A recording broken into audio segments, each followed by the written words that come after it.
Bonjour à tous et bienvenue sur la chaîne Objectif Dividende pour cette nouvelle vidéo.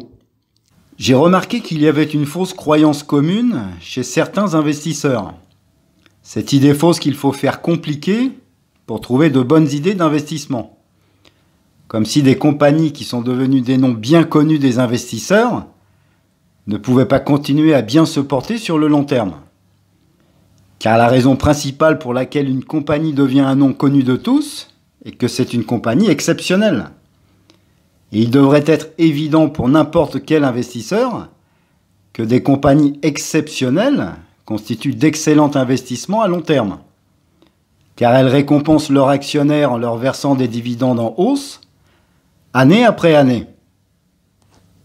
Et aujourd'hui, on va s'intéresser à la compagnie Amgen, qui figure parmi les premiers groupes mondiaux de biotechnologie. Fondée en 1980, Amgen est aujourd'hui un colosse de la santé, dont la capitalisation boursière s'élève à 137 milliards de dollars et emploie plus de 24 000 personnes. La mission fondatrice de la compagnie, et qui est toujours d'actualité, est profondément ancrée dans la science.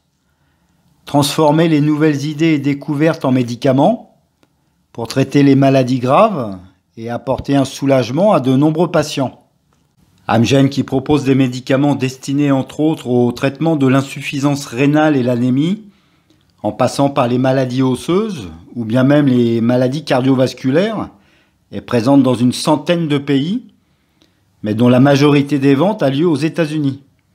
Une compagnie de biotechnologie de classe mondiale comme celle-ci est une compagnie dans laquelle il est évident d'investir.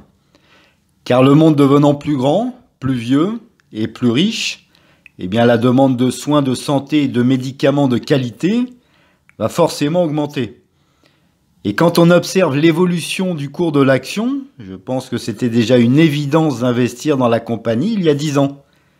Car l'action a augmenté de plus de 300% au cours de la dernière décennie.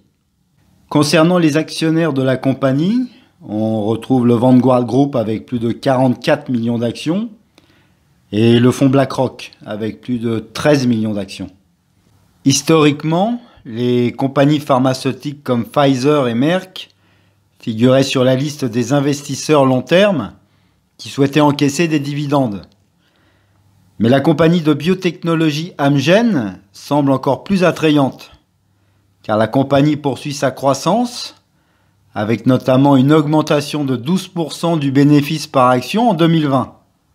Et l'action Amgen est peut-être l'un des meilleurs exemples concernant la croissance des dividendes sur l'ensemble du marché boursier.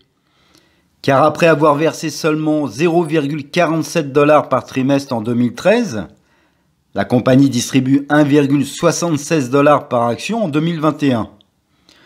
L'un des avantages de la compagnie est évidemment la grande diversification de ses produits, mais également le pouvoir de fixation des prix dont bénéficient les fabricants de médicaments aux États-Unis. Le Enbrel, qui est leur plus grosse vente et qui est un médicament anti-inflammatoire, génère plus de 5 milliards de dollars de ventes annuelles, dont la protection du brevet est assurée jusqu'en 2030. La compagnie qui, en plus d'être très diversifiée au niveau de ses produits, n'est donc pas confrontée à un arrêt de brevet à court terme. Et tout cela est vraiment de bon augure pour que la compagnie puisse continuer d'afficher des performances élevées dans les années à venir.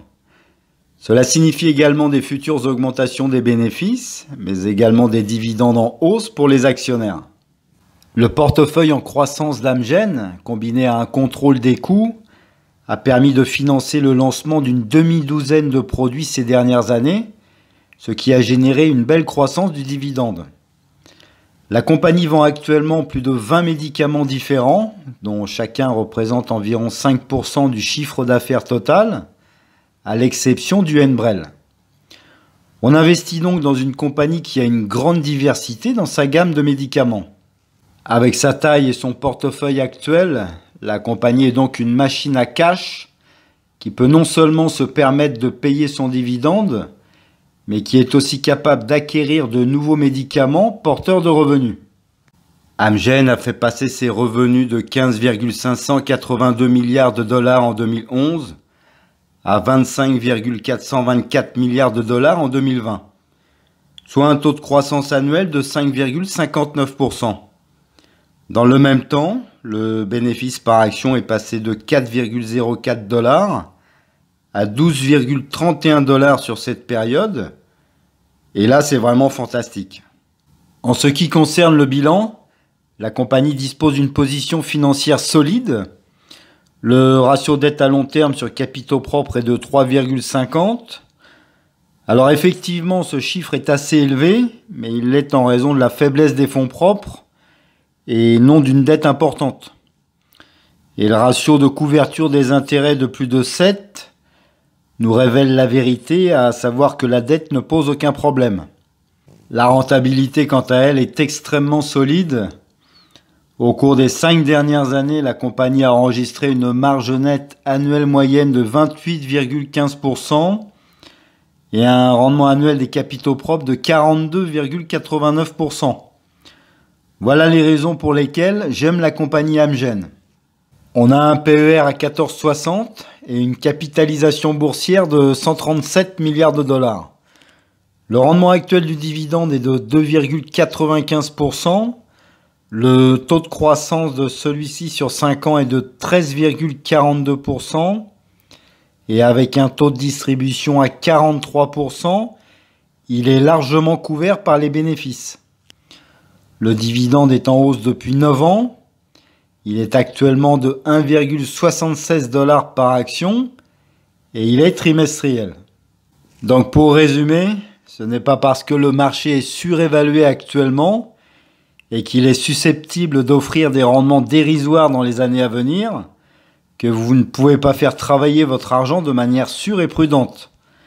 Car en investissant dans Amgen, vous investissez dans une compagnie de biotechnologie de classe mondiale qui devrait naturellement bénéficier de la hausse démographique sur le long terme. Avec un dividende d'un peu moins de 3%, un faible taux de distribution, une croissance du dividende à 2 chiffres et 9 années d'augmentation de celui-ci, cette action représente une bonne idée d'investissement pour tout investisseur souhaitant collecter des dividendes régulièrement. Voilà, j'espère que cette vidéo vous a intéressé et que j'ai été assez clair. Si vous avez aimé le contenu, n'hésitez pas à liker et à vous abonner à la chaîne. Et je vous dis à bientôt pour une nouvelle vidéo.